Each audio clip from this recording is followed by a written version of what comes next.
On this episode, I'm speaking with Bruno and Juliana, a husband and wife duo weaving aviation into their personal and professional lives. It really completely changed our lives. By day, Bruno is a chief creative officer, and Juliana runs her own photography and lifestyle business in New York. And outside of their 9-to-5s, they're building an aviation social media platform together. You just start to unlock things that you never imagined before. This episode is all about how two creative professionals balance their careers and a lifestyle built around aviation. That was the moment I decided that I was committed to aviation for life. Whether you're building your own brand or just trying to figure out how aviation fits into your future, this episode is for you.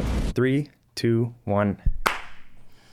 That was synchronized. See? Yeah. That was professionals. Good one.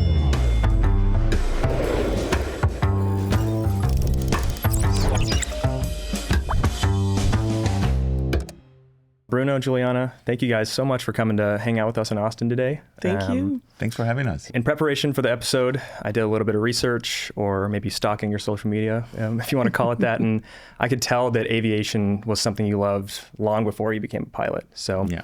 Can you tell me where that love for aviation began? Yeah, it was definitely long before that Instagram account Even longer. to be. Yeah, I was a 5-year-old when I started paying attention and somehow developed this love for aviation. My dad had a business partner in the United States. We were living in Brazil, and we went to drop him off at the airport because he was flying back home. Back then, the airport in São Paulo had this terrace or this balcony that oversaw the ramp. After we dropped him off, my dad and I went up there, and I think we stayed there for like an hour just watching planes come and go. And I was just like mesmerized by planes, I guess. And I went back home, and it just stayed with me, and it never really went away. I really started thinking about, and my family was like, oh, do you really want to be a pilot? Do you want to, like, because you're away from family like for a long time, you're always on the road, you're traveling a lot and whatnot. And I don't know, just my family, and not because, I mean, not in a mean way, just painted this picture of like aviation being not really for me. So I was like, oh, do I want to be like an aircraft engineer or something? I started thinking about that as this is, what I need to study. But then I decided it was too hard to get in the to do that, all the math and stuff. So I ended up going to a totally different industry, which was advertising. Aviation stuck with me though since forever, and as I don't want to call it like a side thing that I did, but just like from an escape from studying, from school, from university and whatnot. I grew up reading, watching, playing, or training, flight simulator, Sure. that kind of stuff. Aviation was always there with me. I think I just put that on a part of my brain that was like, oh, this is the thing that you always love, but you won't touch. Yeah. I think it was 2015 because of I had a work opportunity through advertising to move from Brazil to the United States. Which is something that we knew each other by then. We always had this goal of like living abroad, and this job opportunity came, we jumped on it. After I was here already working and she was studying English, she met this other Brazilian who was living here and was married to this guy who flew as a hobby.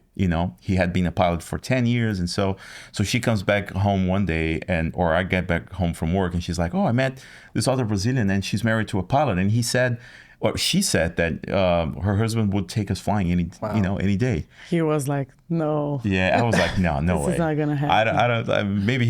I don't know. It's just like we barely know them. Like how He was just being nice, but yeah. Sure. Yeah. Were you kind of like on the lookout for like aviation opportunities because you just knew he loved it so much, or was that just total chance? Not at all, because I remember since we started dating, he used to watch all the videos that he still watches about aviation. Yeah. And I was like, what is this? This is so boring, so quiet. And to me, I knew he used to love it, but it wasn't something that one day he could fly, because in Brazil, GA, it's not a big thing. Yeah. Everything is so expensive. So when I met her, I knew her husband was, he used to work in IT. And then I saw her wearing a headset, and I asked her, oh, did you fly in a helicopter in New York, like a tour? And she goes, no, my husband is a pilot as well. And I'm like, what? So if your husband meet my husband is going to be crazy. So, and gonna nerd then out. after they became, like, we all became friends and everything, then we realized like how GA was possible here. Yeah. And then just after that, I was like, oh, this is kind of a life here. This is crazy. Yeah. But before that, I was just like, he likes aviation and that's it. If somebody would mention aviation in the conversation, she would be like, oh, my husband loves that. Yeah. So then, it was 4th of July, 2017.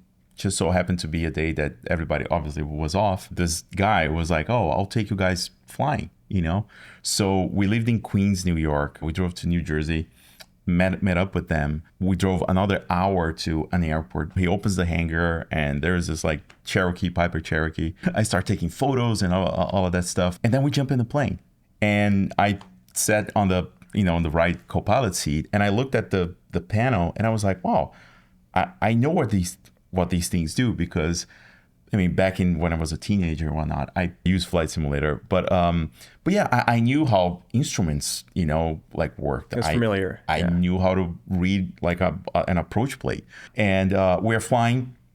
I don't know exactly where we're going, but he says, oh, like we're going to fly to this other airport that has a diner or a restaurant on the field. So we're going to go there, we'll have a meal, and, we'll fly back. So it was our first $100 burger. Yeah. Wow, on your first flight. That's my first flight. Checked off that box, yeah. So we're flying there, and for 5 minutes or so, he's like, once he, established a cruise or whatever, he's like, oh, you take it. So I went both my hands on the yoke. He was like, no, you're flying now. And like and for 5 I minutes. was dying. Like, what is he doing? But it was like 5 minutes. It was all it take for me to go from that person that had like aviation on this compartment in my brain. Is like, this is, you love it, but it's not achievable. Yeah. To like, I immediately went to, wait, I can do this. And I was right there with him, and he's like, man, you should totally do this. It's not that hard. And so. We came back from that flight, which was amazing.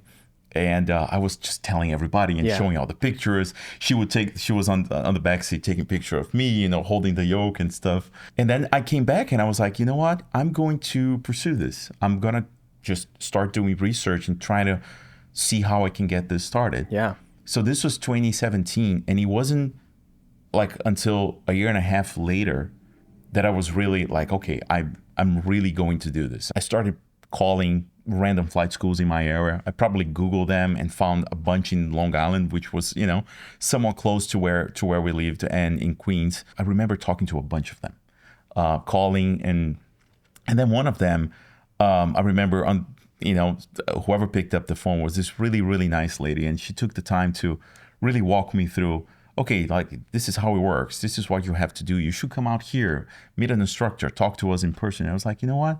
Let's do that. So we rented a car. We didn't have a car, and this was like 40 miles away. So we rented a car on a weekend, and I went out there. That's sort of like how it started. And then I realized in the middle of that process that for me specifically, there was an extra step to becoming a pilot, which was the government really had to clear me to have, to learn to be a pilot. And that was because I was a foreigner at the time. I had to do a background check with the TSA for them to clear me to take flying lessons in the United States. And because of the backlog and all the process involved, it took 6 months. Wow. And then finally, I got this email back saying, hey, you are cleared to basically learn how to fly. And you have to, as a part of this process, you have to select the flight school that you want to take lessons at. So they will specifically clear you to learn how to fly on that school. I can go to a different one at that point. I'm committed to one. Finally, in January 6th, 2019. So this is like a year and a half later. Gosh. He remembers all the dates and times like and everything. Burned into your mind. But I have them, And we bought a car, and I would only use to drive to the flight school and back. Because in New York you don't need it. Car. Yeah. And then I went to my first flying lesson, and I was there, the first person in the flight school that day. I got there. I had booked, I think, 7 to 9. And I got there. This is January, right? So it's really, really cold. I'm the first person there. I parked the car. The door isn't even open. So I'm waiting in the car. I see somebody go in, and he was the flight instructor. I walk in behind him, and he, greets me and whatnot. And then we finally go out to the plane. And it was this Piper Cherokee, exactly like the one I flew on that 4th of July. But now I'm on the left seat, of course, right? So I'm really fired up. I'm like super amped. This is like me 30 years later, taking my first flight lesson. And so he talks me through a lot of stuff, shuts the door, and he goes to like crank the engine. And he tried once, he tried twice, 3 times, nothing. It would just spin, spin, spin, but it wouldn't catch. Finally, he looks at me and says, man, it's really cold. These planes all, sat in the cold for the entire night. So let's go back inside the flight school. I was like, okay. And he's like, listen, I have some other flight lessons to do with other planes, people that booked with me. This is not gonna get solved quickly, but just hanging there. I'm gonna take other students from whatever, and when I'm back, we're gonna fly. I basically sat there I got there before 7, and I waited basically the entire day. It was like now 3 p.m. And finally he comes back and says, hey, let's go fly. It was a busy day at the flight school, but by then it was almost getting dark already because, Sat there all day. I sat there all day, and but it was like quieter, calmer and everything. And we went out to this flight, and it was so worth it. He was like, it was sort of like an intro flight, but he was like, man, it looks like you know what you're doing. Like I can sense like you know how to turn the plane, you know how to be gentle with the flight controls and whatnot. And he was like, it feels like you got to be good at this, So I'm thinking, man, it was so worth spending the entire day here, to do this. That had been like an incredible day for me, even despite, the hiccups that happened. But not for me. Yeah. I knew he was going to spend almost all day, but we had like a get together with friends at 5 p.m. And I was like, oh, he's going to be back. I was trying to talk to him and I couldn't because I think he was already flying. And I'm like, oh, it's going to the voicemail. This is weird. Maybe in his first day, he's gone. Like something happens and he's gone. And I didn't remember the name of the school. I didn't remember anything. And I was trying to find on Google Maps where were the school or something. And then I remember the flight bag. I had like visual, memory. And then I'm like, I remember the bag. And then I was trying. And then I remember the name. I called the school. And I was like, yeah, my husband is there since forever. Do you know if he's alive? Because I'm trying to reach him and I can't. And then, oh, what is his name? And I'm like, Bruno. Okay, just a sec. And then the guy just told him. Yeah, I was walking back from that flight, super pumped and everything. I walked into the... He was so happy. I walked into the flight school and the owner looks scared and holding his phone is like, your wife wants to talk to you. And this is me just walking back into the flight school. I was like, yeah, you're on cloud 9. Yeah. He was so happy. And I was almost crying there. Like, is my husband still alive?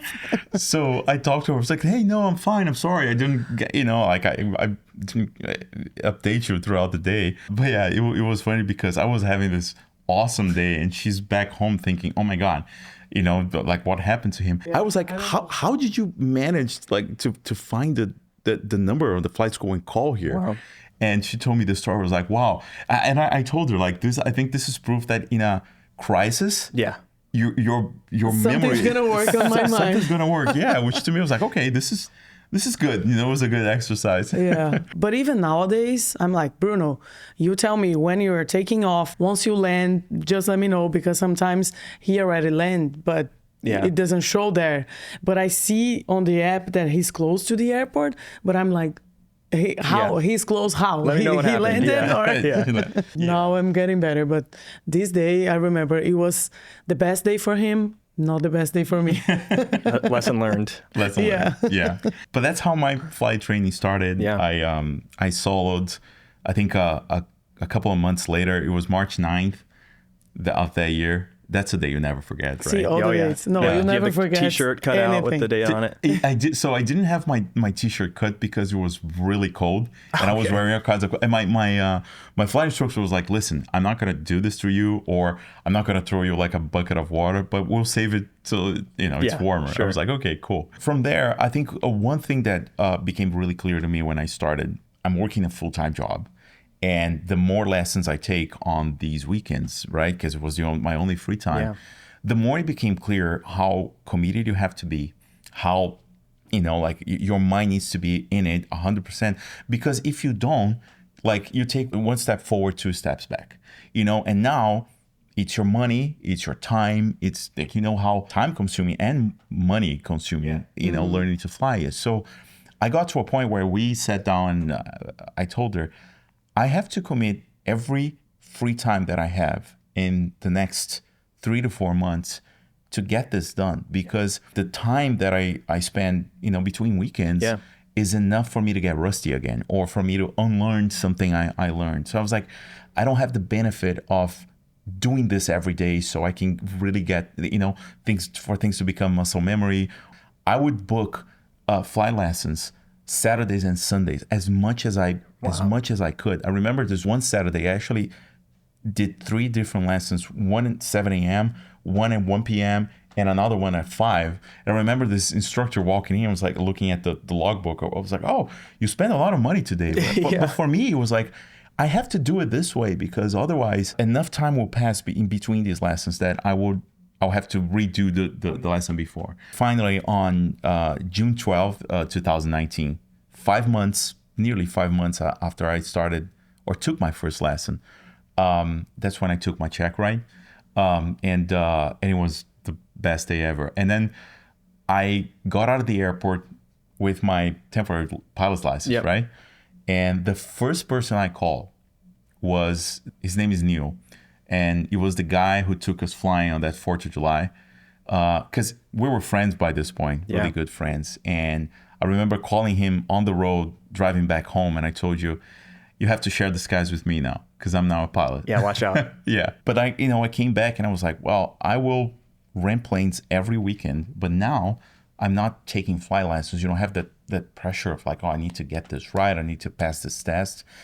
I wanted to fly and get used to being up there on my own, going to different airports, going to different places, trying different runways, and sometimes bringing her along because we're doing something fun. I couldn't go far. I couldn't have the plane for more than 4 hours, right?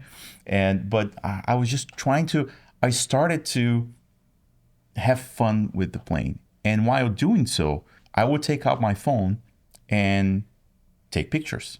Take photos of me flying, or and I started an Instagram page dedicated to my flying. Back then Instagram, it was only photos, right? It was only photos. No There stories, was no videos, reels, anything. Reels weren't a thing or anything like that. And I started just posting those photos, and somehow, and I don't know exactly how, it started getting traction because coming from an advertising background, I knew how to take good photos, and it was something completely different because it was so rare for people on Instagram to see somebody flying, like a photo of like aviation and all of that, And I started, now I have GoPros, so I'm putting them on the plane and getting new angles. But I still remember, like, every day he used to wake up at 5, and then I don't know, maybe I was waking up at 6, and he was there with his coffee posting every day. So consistency, it's very it still is a very big deal, because I remember until these days I was opening the door of the bedroom and he was there. Pulsing.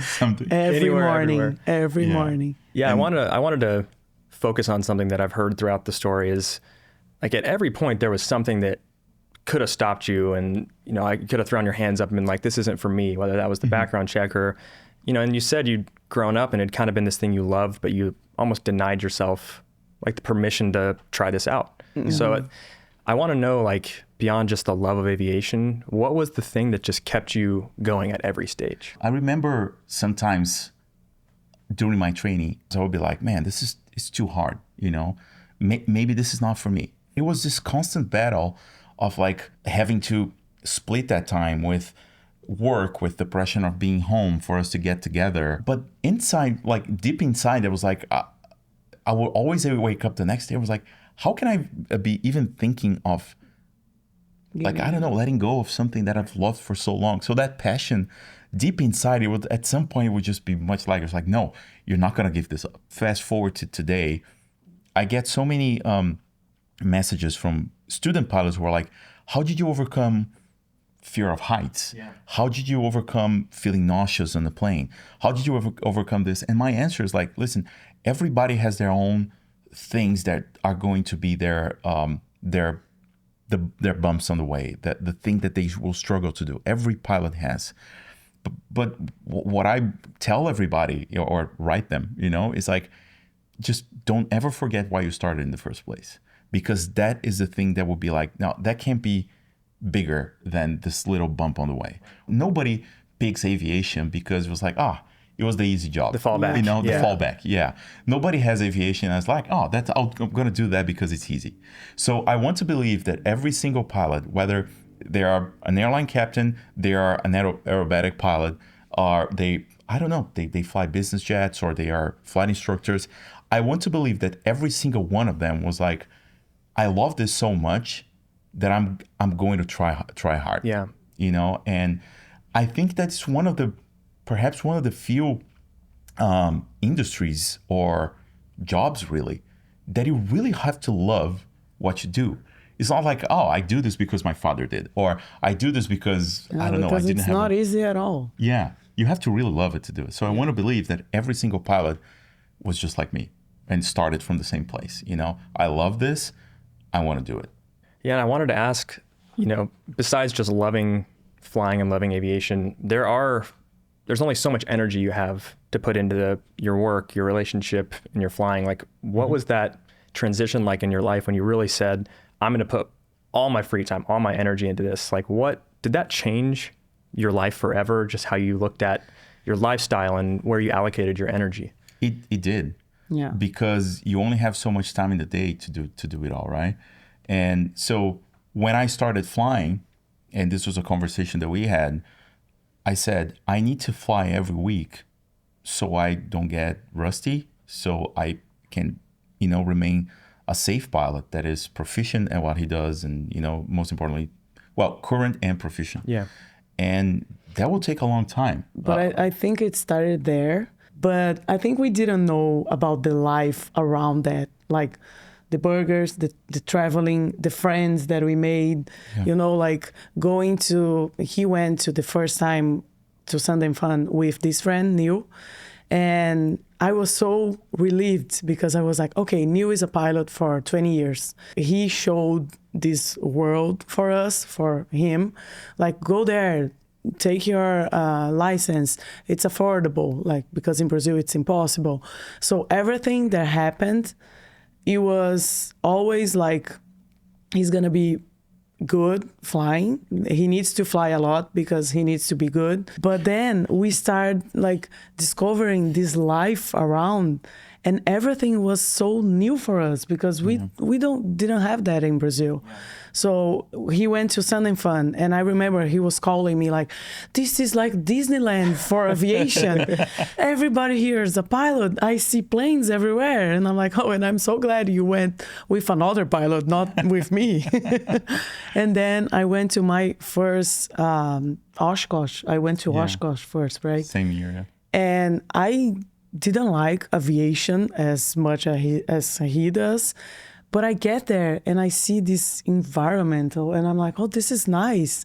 And then planes and acrobatic stuff and all and I was like, oh my God, there are so many people here who flies. Everybody you talk, what do you do? Oh yeah, I'm a pilot. And I'm like, gosh, everybody here is a pilot. Yeah, it's infectious. It is, of course. Sure. Yeah, but it was like, we didn't plan this life around aviation.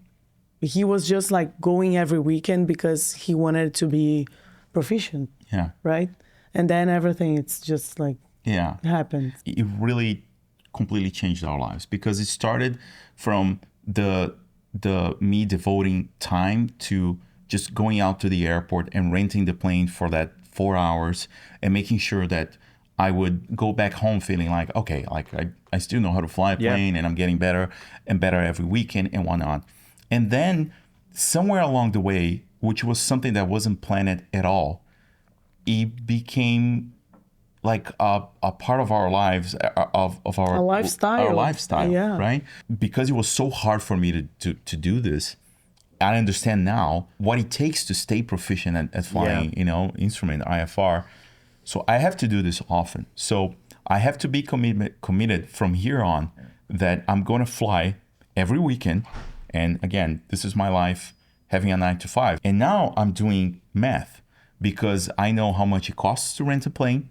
I also know what you're limited to. You can't go out on a weekend, right. You can't do any of that stuff. So I told her, I think owning a plane makes more sense, and financially it's better. That was the moment I decided that I was committed to aviation for life, because I knew if I decided that I would fly once a month, what am I doing? What's the point? It wouldn't really make sense. So that was the make or break point. And this is, again, like something that we've never imagined. Like I remember telling him, are we having a plane? Yeah. Like, we are going to buy a plane? How does it work? I didn't even know where to start, but I knew, like, much like finding a flight school, I was like, I'll figure something out. And I remember telling her, like, 2 things. Number one, it's going to take a year for me to find a plane, because I've been talking to people, doing some research. Like, it really takes time for you to find a plane.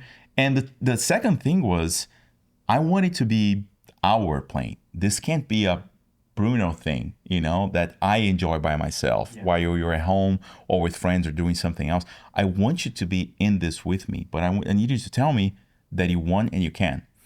And she was like, no, yeah. Because I was like, if I'm doing this, I'm not flying by myself. Yeah. We are doing this together, and we're going places, we're having experiences, we're this and that. And I was very afraid of flying. And she was really afraid of flying. I'm still afraid, but it was worse. But then, I was like, okay, so we left that brunch, decided that we would buy a plane when the stars would align or whatever, and that she was going to use it with me. And we were like, okay, it's going to take a long time. It's going to take a lot of research. Fast forward 3 weeks. Oh my God. And we're holding we got the keys to the plane.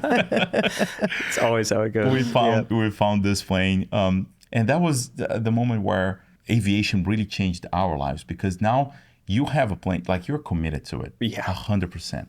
So now I'm driving, I don't know, 60, 70 miles just to get to this airport where the plane was. But I was like, okay, we're in this together now. We have a plane, and we're going to use it, and we're going to have fun with it. And in my mind, this was crazy.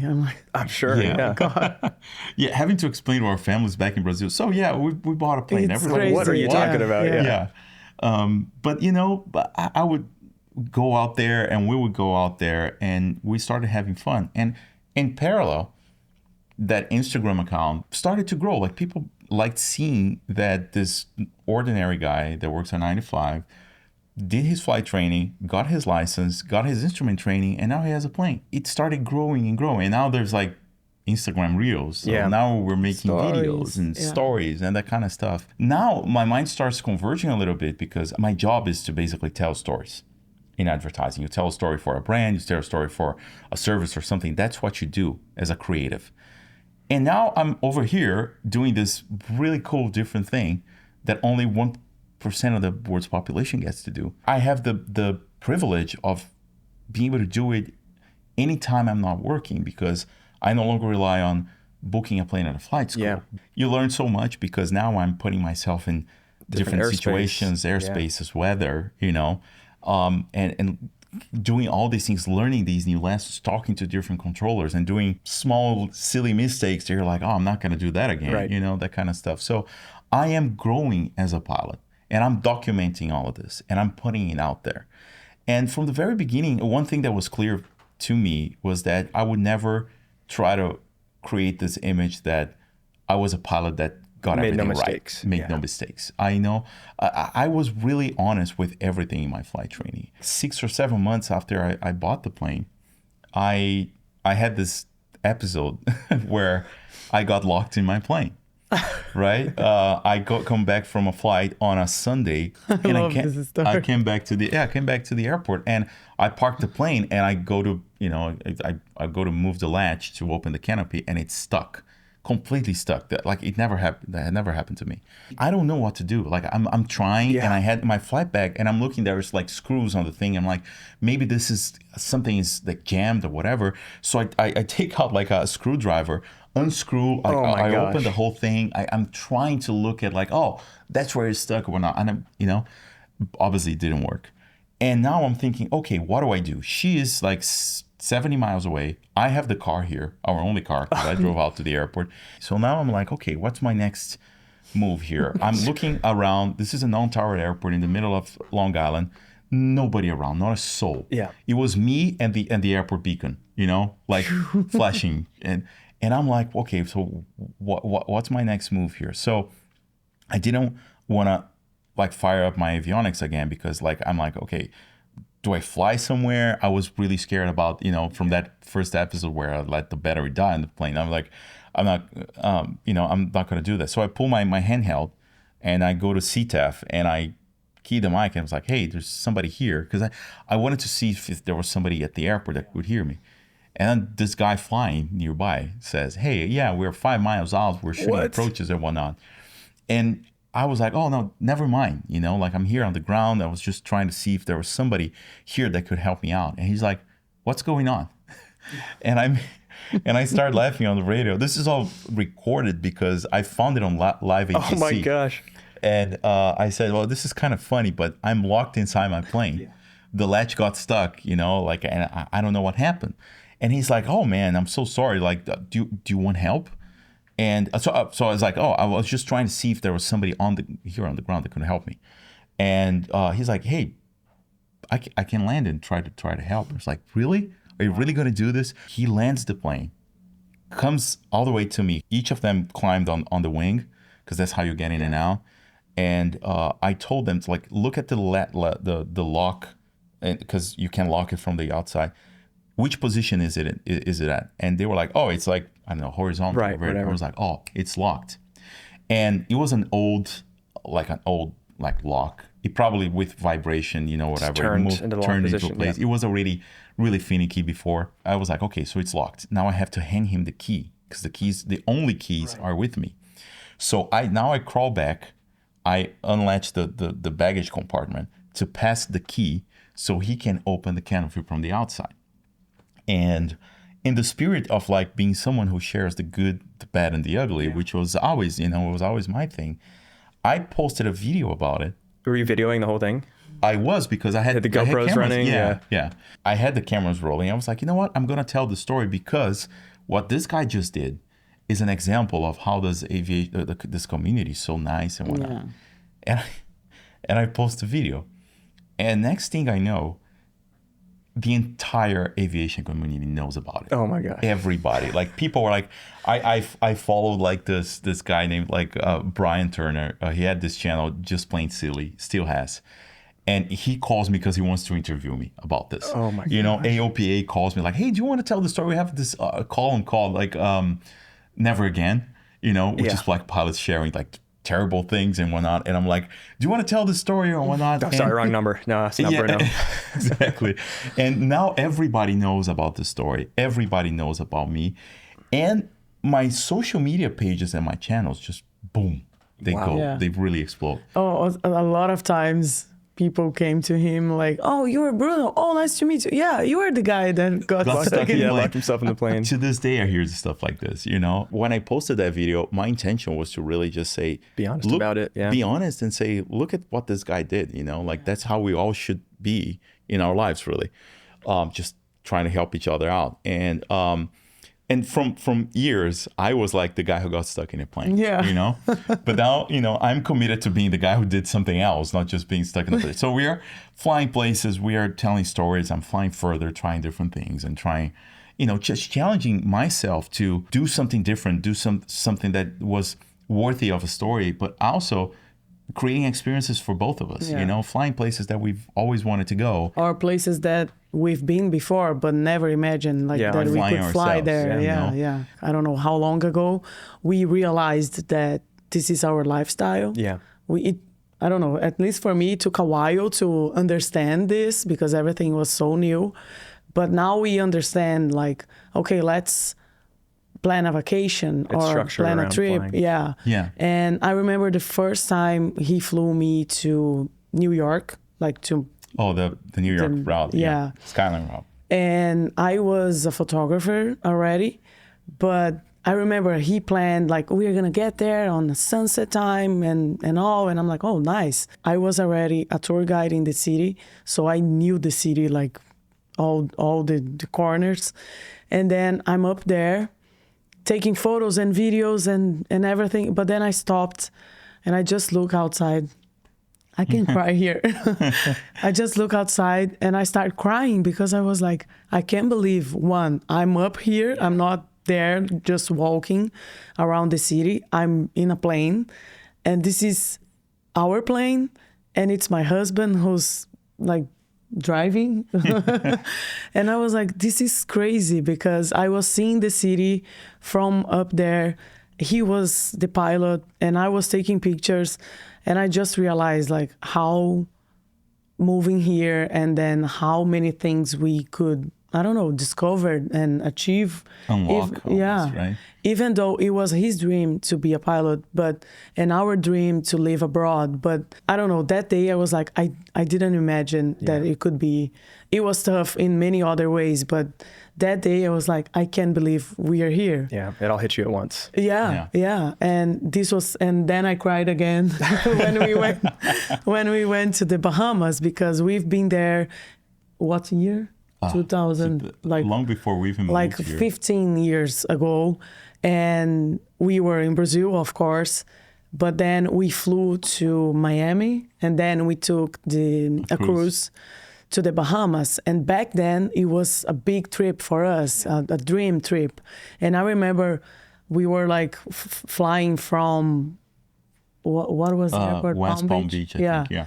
To the Bahamas. And when I stopped seeing the beach, the land, and just see all the water, and I'm like, and then I start crying again because it was like when we did this the last time, it was already a big dream coming true, and now you're here, you're flying, there is just water. I can't see land anymore, but we are doing it. So you just like start to unlock things that you never imagined before. Well, the journey of being a pilot, you're so focused on the next thing. It's like while you're doing your PPL, you're like, I just got to do the next maneuver, the next thing. And then you finish that, you're like, enjoy it for a second. And then I got to start my instrument. And then, like you said, you're like, okay, maybe buying a plane makes sense. And all these things kind of happen piece by piece in the moment. But then you have those like huge, wow, like, this is something that we've created ourselves. And our whole life is different from just a couple of years ago. So it's cool to see not only your journey, Bruno, as becoming a pilot, but yours like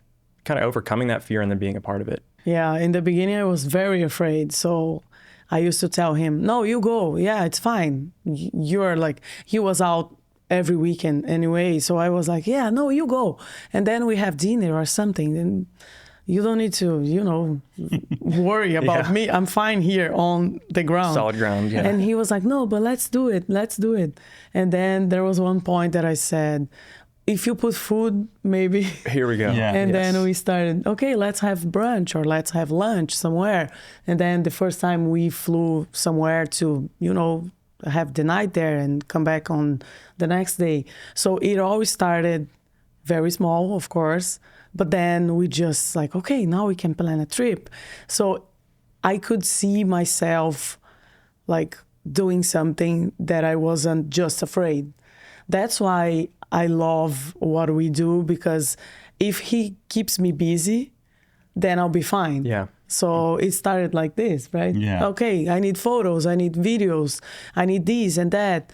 And now I think I'm getting better, and we are achieving something that it's just like, I can't be afraid, like going to the Bahamas. I'm afraid, but look at this. Yeah. If I was afraid and just, okay, no, I'm not going because I'm afraid, I wouldn't see that. So this is amazing because we just like if he keeps me busy, I'll do whatever we need to do. Well, I can tell from your videos too. I mean, I went way back and watched some of them. It's noticeable from where you first are like a passenger and you're taking photos and you're along for the ride. But I saw in one of the newer videos, like, is your oil temperature okay? Like, you know, like, do you have an alternate picked out? Like, there are things you start to understand what is happening, and that gives you more, you know, confidence, because it's not just this abstract thing where you're like, I don't know what you're doing over there, but I'll just look out the window and hope everything's okay. It's sometimes when we are traveling, I don't like to be on mute. You know, like now with internet, I can watch series or work or do whatever. But now that I know something, I don't like to be on mute, because then I don't know what's going on. Yeah. So you hear your tail number and you're like, hey, they're talking to you, man. Yeah, because sometimes he's busy there, like looking, especially if there is a turbulence or something. And then I hear on the radio and I'm like, Bruno, they're talking with us. I want to see what's going on. But I remember in the beginning, he used to tell me even the turns, he was going to do it, because I was so afraid that I was like, if he turned...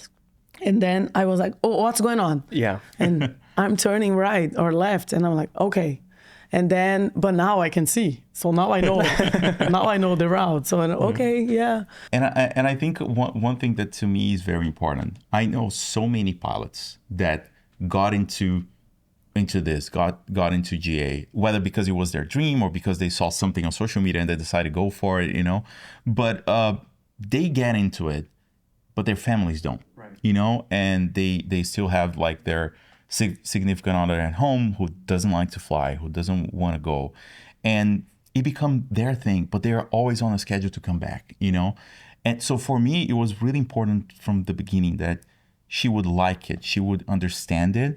She would enjoy it. She might be still afraid of flying, you know, and she will still feel uncomfortable in the clouds or in turbulence. I get that. But I feel that she's totally sold in on, we're going to fly somewhere far. Yeah. It's going to take a long time. It's going to be but that's the adventure. There's a lot of things that started to converge in our lives. I started flying. Now we own a plane that we can use anytime we want, go anywhere we want. I come from a background in advertising that is about telling stories. Now she's coming on the other hand, from the other side, being a professional photographer, a professional video maker. She knows what she's doing behind the camera. And now we're both in the cockpit trying to fly and tell stories. Yeah. And now we were like, okay, let's kind of put it all together so we can use it to do it in a way that other people aren't. And we always loved traveling. So I think it's just like, it is us. Yeah, it's really us. We never thought of it as like something that's what we're going to do for a living. That's what we'll do to live. And to live abroad. It's another to live abroad, yes. Well. It was a part of this, right? We're traveling. We're going somewhere different. Yeah. Our trips became like not just where are we going to enjoy that place, is what is the story that we're telling. My family, nobody was a pilot. No one was even like connected to aviation in any way. So this is not something I was able to share in growing up with anybody in my circle, you know? So now when I started, you know, posting the photos and the videos, I found these other people that was like, oh, you like this too? Let's talk, you know, let's be friends and whatnot. So I have a lot of joy in doing that. And I decided that to me, it was a big part of why I fly, is to get to tell stories. If you made me fly from this day on, without a camera or without the possibility of sharing that in any way, I don't know that I would enjoy it as much. Like I see so many pilots out there that go to the airport and do all these amazing things and go to these amazing places without ever telling anyone where they're going and what they're doing. That world doesn't exist to me. There isn't a world where I will fly somewhere and not capture it. Yeah. Because I think it's not because numbers or views. It's just like, this is a nice story that some people can be like inspired to do that too. Yeah. You know, even though if you're older, taking your license, whatever, but it's just like as a way to show that anybody can do it. Yeah. And to me, it's very important that these stories are just not something I did and nobody else can do. it's the kind of story that somebody else will be watching, especially pilots, and will go, I want to go there too. Yeah, I never thought of that. Yeah, I can fly my plane there, or I can learn to fly a plane and do that, or I can visit that place. You know, I want to make sure that whoever's watching is getting something, a benefit out of what I'm showing. Whether it's like the simple being entertained for 15 minutes on YouTube, or really feeling inspired to go and take their lessons, or feeling inspired to take that next step, you know? But can I tell them something? I think it's very cute. No, it's cute. It's Okay. I'm not gonna make fun of you. That's okay. He puts the subtitles in Portuguese on YouTube just because his parents, Yeah. because they don't speak English. So he puts the subtitles because they will be able to, you know, Enjoy it understand with the me, whole yeah. video. And also your dad, your family, always, every time there is a new video, they get together to watch it. Oh, It's so yeah. nice. Yeah. I want to hear the story of how you went from your first aircraft, the Cheetah, to your current aircraft, which is super unique, your Tiger. Back to when I was looking for my first aircraft, I ended up with that Grumman Cheetah that happened to be on in that airport that was near home. I started flying that plane and you know, having a lot of fun. And the more I flew it, the more I spoke to people, the more I realized that it wasn't a common plane for people to have. Then I learned a little bit about the story and the fact that they were built in a much smaller numbers than compared to Cessnas and Pipers and all of that stuff. And I realized that it was kind of unique, you know, and with the canopy that you can crack open and all of that stuff. And that, to me, that was always fun, but I never really thought, you know, much of it. Like I didn't really connect it to my brand in the beginning. As I started to evolve as a creator and realize what I was really trying to accomplish, what kind of brand I wanted to create around ourselves, I realized that the fact that the plane was somewhat unique was a part of it. Everybody knew the tail number. Everybody knew, like, I was literally the only creator out there with the exposure that I was getting flying a Grumman, you know? And so that to me was always fun. And then, you know, like every airplane owner, two things happen. Number one, you're always thinking, what's my next plane going to be like? You start craving, you know, more speed. You start craving more space, more useful load, all that kind of stuff. But then also as a creator, I was like, is this plane going to limit me at some point to create the story, to tell the stories we want to tell? And the answer was yes, you know? So I was already thinking, okay, if I am going to step up to another plane, I can't just think about it like an airplane owner's perspective, because I would love to step into a Bonanza, Comanche, something more, you know, like significantly faster, bigger, and all of that kind of stuff. But I also wanted to look at it from a branding perspective. I was Bruno flying a Grumman and had always been. I was Bruno who got locked in a Grumman. In a Grumman, yeah. And, you know, and I really... You were stuck with Grumman then. Yeah, I was stuck. Yeah, I was stuck with... Literally and figuratively, yeah. Yeah, exactly. But I actually liked that there was some... The uniqueness that Grumman brand that's long gone, like, was landing me. The natural step from someone who has a Cheetah is the Tiger. And in the past 3 or 4 years, Tiger prices went up tremendously to the point where I was like, I want to have one, but to me, it doesn't make... Yeah, or it doesn't make sense to put so much money into a Tiger, knowing that same money will probably put me on a Bonanza or a, you know, like one of the earlier Sierras, you know? Yeah. So I'm trying to think of like, okay, I have my brand, but I also have my desires as a pilot and all of that. And I was like, well, I want a Tiger, but I don't know that I want to pay what they are selling for now. So do I wait? Do I just, you know, let this go and see what happens?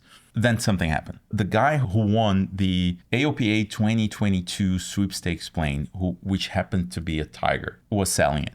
And I heard through the grapevines, it wasn't even an official thing. Wow. Somebody told someone who told me, hey, he wants to sell the plane. Let's go back to 2021, 2022, which was the time frame where that Tiger was announced as AOPA's new sweepstakes plane. And everybody knew that they were taking, a clapped out plane, old, and they would just, pimp it and just do everything to it to the point where it became like the most desirable plane of the year. That I think that's fair to say of every AOPA sweepstakes planes, right? But being a Grumman, having been someone that at the time was realizing, in the process of realizing how rare they were, suddenly it's on the cover of every magazine. Everybody's talking about it. Everyone's like, it's at Sun and Fun, it's at Oshkosh and this. Everybody's paying attention to Grummans, to that Grumman. And I was like, man, if I'm ever upgrading to a Tiger, that's the one that would make it worth it for me to go after, I remember when he took me to the plane while he was exposed at AOPA. And he was like, look at this. Look at the system. And he was like a kid. In the candy store. Yeah. It was almost looking at a much better version of the plane we had. For sure. Because you see that it looks the same, but look inside, everything's new and this and that. After that plane was awarded to this guy who lives in California, I went out to California to do mountain flying training. I wanted to go there because I wanted to learn mountain flying, but I also wanted to tell the story. I would get to fly with Jason, who's someone I deeply admire and all of that. And he gives me a call and says, hey, the owner of that Tiger wants you to fly it during this training. And I was like, how so? It's like, he follows you, he knows you fly a Grumman. He was like, let Bruno use my plane. Wow. So I get there, and that Tiger was waiting for me to take it on this thing. So I got to fly that plane and taste it, and do all this stuff. This was like 2023. And I remember when I left, I told the owner, I jokingly told him, hey, if you ever think about selling, just let me know. Fast forward 2 years, and I learned that he's actually wanting to sell it, yeah. So I felt, comfortable enough to reach out to him out of the blue and say, hey, I heard you were selling the plane. Is it real? Yes. How much? And he tells me the price. And I'm like, I'm sorry. Like, I can't, listen, I don't disagree with what you're trying. I mean, it's an incredible plane. I know the market. I know what Tigers are selling for now. And this just so happens to be, for a number of reasons, arguably the most equipped and the most famous Grumman in the world. I was like, you know what? It's not for me now, but thank you. Good luck with the sale and all that. And I slept on it once, a night, 2 nights. Tossing and turning. Yeah. And I told her, there's 2 things here. There's like the investment on a plane that has everything, is new engine, it's been refurbished. It's a plane that has a long life ahead of it, that will retain its value because of everything that it is for a long time. And now from my brand perspective, I'm trying to see myself from the outside. Bruno upgrading to a Bonanza. Nice, but why? Yeah. A Comanche, why? This, cool, but like he's not like a Seneca, like a twin. Interesting for him, but like why? Bruno upgrading to that plane. It was like, makes it's so much meant sense. to be. Yeah. So I was like, you know what? I don't think I can pass on this opportunity, because this guy will sell this plane to another guy and that plane will disappear. It's not going to be anywhere. Because it's new. So the person who's going to buy won't sell so soon. Right? Exactly. So I told her, I think I should do this. We should do this. And it is something that will help unlock new adventures for us. But it will also unlock a new path for Fly with Bruno that is unique and exciting, and it will make a lot of sense. So for all those reasons, I was like, that plane has to be mine.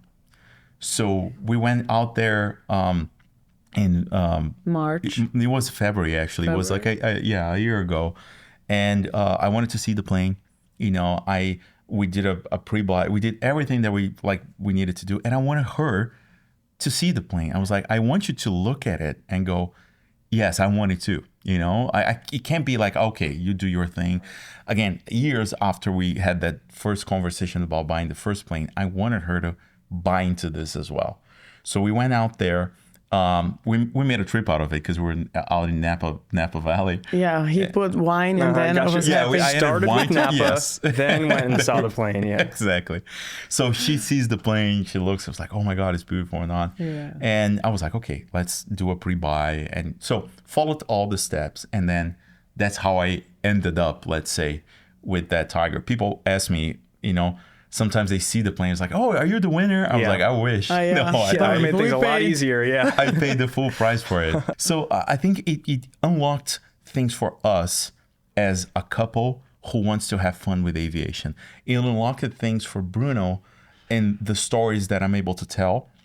And it added something, an equity to my brand that I didn't have before. One thing that was really, really fun for me in this journey, just being a content creator, is how my tail number was so recognizable. You know, my old plane, 84 uniform, I would say that like on the radio, and people would be like, hey, Bruno, hey, this and that. Yeah. And in upgrading, one of the things, it was like one of the bitter parts of upgrading to a new plane. I was like, oh man, I will lose that equity, you know? That A4 uniform is no longer Bruno. It just rolls out the tongue for me. Now I have to actually get used to saying a different tail number. Nobody will recognize me and whatnot. But I was like, you know what? Maybe eventually. So I went, after it was all said and done, the deal, I went out to California, and Neil, that friend, I told him, like, I want you to be on this flight, because it would be my first time flying from California Coast to coast. And you were there on my very first flight. You were my first call after I got my license. You were there when I flew myself for the first time to Sun and Fun. You were there with me when my first flight to Oshkosh. I want you to be the first to cross the country with me on. And he put you in aviation. Yeah, and he put me in aviation. So he got on a plane, flew himself to San Francisco, met up with me there. We stayed at the worst hotels because we had to book overnight, you know, that kind of stuff. But we're flying back from California, and we make it to Texas, Fredericksburg. And I remember taking off from Fredericksburg. We're going around weather, so I have to go all the way up to Memphis and spend the night there in order to get to Florida and go around the system that was just sitting in the Louisiana, Alabama area. And we took off, and I start talking to Austin approach, and he go, like, I check in 706 Echo Romeo level, whatever I was, 5,000. And he goes, hey, Bruno. Oh, wow. Like, literally first flight. First flight in Texas. And he recognized me. Mm-hmm. And fast forward to today, I check in on the radio and people go, hey, Bruno, they know, you know? And I think it speaks to, number one, the reach that our stories have, you know, the relevance that it has to people, because to pilots, to aviation enthusiasts, to student pilots, I feel like there is an impact that I never take for granted. And I always want to keep building, because if I want people to take away something from our stories, our trips, our videos, is, man, there's so much fun in aviation. GA is usually seen, for the most part, as a stepping stone towards that airline career, that flying jets and this. It's the thing you have to do, sometimes regrettably, to get there. It's part of the process. Means it's part to of an the end, process. yeah.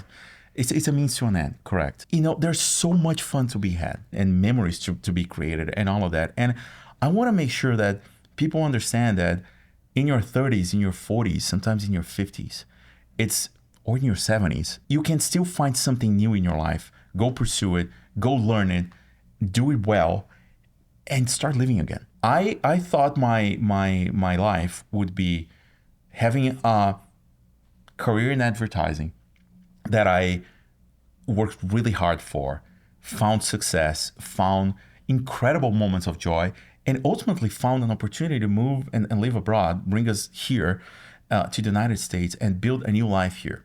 And ultimately unlock aviation, because that wouldn't have happened if we weren't here. But then with aviation, a new life started. And instead of just letting it sit and be that thing that would just stay on the side. Like, we decided to make it big, to make it, this is going to be a new life for us. Yeah.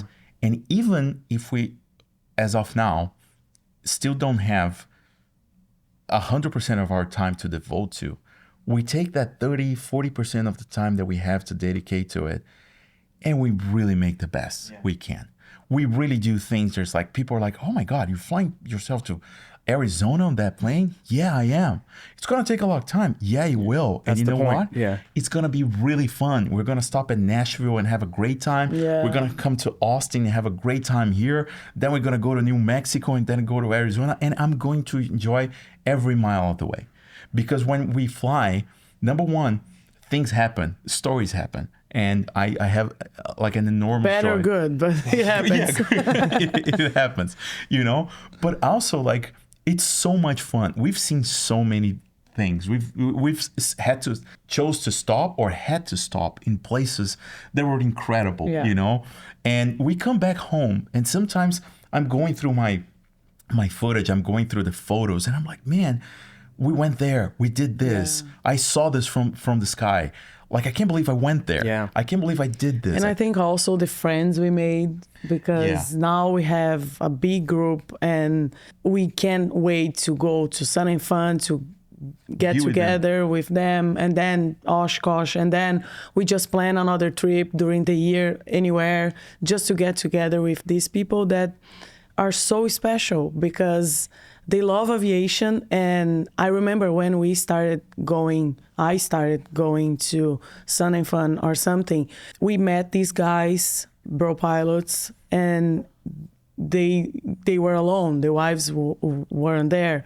And then next time they brought them. So now we have like the whole group, even the wives are going because we can have fun. Even though it's like, I'm not a pilot, a lot of wives are not a pilot. So it's just like this, we love these people so much because even though I was afraid in the beginning that because I'm not a pilot, I'll be out of the conversations. People start talking about aviation, a lot of names that I have no idea. A lot of acronyms. And then I'm there like, you know, feeling so like dumb because this is so hard, I know.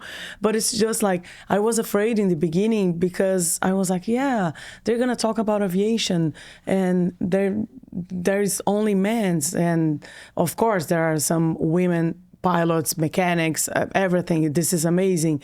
But I don't have the language, you know, I don't have. It is a different language. Yeah. And I was afraid at first, but then you start making friends, and I can see another wives that it's not pilot as me do another stuff, but they're there too. So now it's just so much fun because we can get together, we can talk about aviation, we can talk about life, we can, you know, plan trips to somewhere that it's not Sun and Fun or Oshkosh. But it's just like, this is also so special. The last trip we did was Bahamas with these friends. So I think it's about the stories, the places, the amazing places that we've never imagined, like flying, but also the people. Like, everybody's so much fun, and especially with outsiders as me, they try to, you know, give me attention. Let's talk about what do you do, what do you like, whatever. And then once you realize you have friends like wives that does another stuff too, but we are all there together in aviation, living. Yeah. So this is very special. Yeah, I think aviation is now a big part of our lives, even the people that we connected to, the time we spend thinking about it, talking about it. It's so like, I go back to the beginning of this year and we were like, okay, what are our trips this year? Where are we flying ourselves this year? Yeah, where can we take ourselves? Yeah. What are the weird places, you know, the middle of nowheres and the island, or the different, like, we started collecting flags on our, you know, the side of the plane. It's like the countries we went to. And it's so much fun to go on adventures, knowing the things that could go wrong and the places that we might get stranded at or stuck, how we may have to change plans at the last minute because of weather, because I am in charge of, I am PIC, right? I'm in charge of the decisions. And like, I'll call off a flight and then I have like a ripple effect on reservations and things like that and whatnot. And we're all fine with that. You know, we literally wing it. And I feel like that's the fun part of it. Well, you can certainly tell watching your videos that it is fun for you guys. There's no faking that. And I want to know, like, what are some of the big trips that, you know, that are on your bucket list that, you know, you got this new Tiger. Where are those places that are still kind of on your, like, got to do this? The thing that would make the most sense is for me to go back to what it all started with a plane as a pilot. You know, I would certainly not be the first to do it. I know people, and I've talked to people that were like, oh, I do this every month. If you want to help them, you know. But for me to tell that story as the guy who fell in love with aviation in São Paulo as a 5-year-old, and it wasn't until we moved like 5,000 miles away that I could pursue that dream, to take a small plane and fly myself there. Yeah, would sort of like be, I don't know, like just the perfect story to tell for me. Truly full circle in every sense of the word. Yeah, that would be awesome. But I'm so afraid. Like, this is so far. But I can't say now that it's just like, okay, I'll meet you there. No, I gotta go, right? I got to go. I have it in my heart that I will do it. A few more stars need to align, you know? But like in any other trip, I thought it was crazy to fly myself to Florida. I thought it was crazy to cross the country in a small plane. I thought it was crazy to cross a little bit of the ocean and fly to an island offshore in the Bahamas. I thought it was crazy that I would learn to fly. So at some point, if you put your mind like towards something or into something, you would do it. Just do it responsibly. Know that, like, don't bite more than you can chew. But I feel like, I am, as a pilot, I know how to do this trip. I've flown 1,300 hours, you know, probably, I want to say that 1,100 of them in a Grumman. And last year, I think I logged 300 hours. Wow. Which is... It's crazy with the 9 to 5. And he works 9 to 5, Yeah. So I think that speaks to how committed we became to doing this. She wasn't there for every hour that I logged, but you know, it shows like how committed I am to this. And I don't do it because I owe someone something. I don't need to be telling these stories. I don't need to, like, it's not a need for now. But at some point in life, like, you look at something and you have to decide, like, is that the thing that I want to do? Because I'll put my energy, I'll put my time into it. Or it's just the thing that I'll do on the side. You know, I'll take that Tiger, I'll fly every weekend, and I'll do some laps around the pattern to stay current. And maybe once in a while, I'll take it somewhere farther just to have a burger or to spend the night. I don't want it to be that. I want to see that plane every day. I want to open my hangar and think, this is what I do. You know, I'm flying because it's what I was meant to be. That's what I really feel, you know. And when I think about telling stories and continue to build a brand that's mine and that can really make an impact on someone to help grow aviation, I'm like, yes, I would spend the rest of my life doing that without even blinking. I'm inspired by y'all's story. I am motivated. So thank you so much for spending time with us today and telling your story. Well, thank you. Thank you for giving us the space. And I think, you know, like we love that we got this opportunity to show maybe a side of like our flying journey that not everybody knows. And but I feel like maybe, you know, if someone watching says, wow, he works a 9 to 5, they both do, and they're still flying and logging 300 hours a year, like, I can do this too, you know. And I feel like that's what we'll continue to do. So I appreciate the opportunity to be here. Thanks for having us. We'll continue. We'll go back home and jump on the plane again and continue to do what we do. Awesome. Thank you guys so much. Thank you.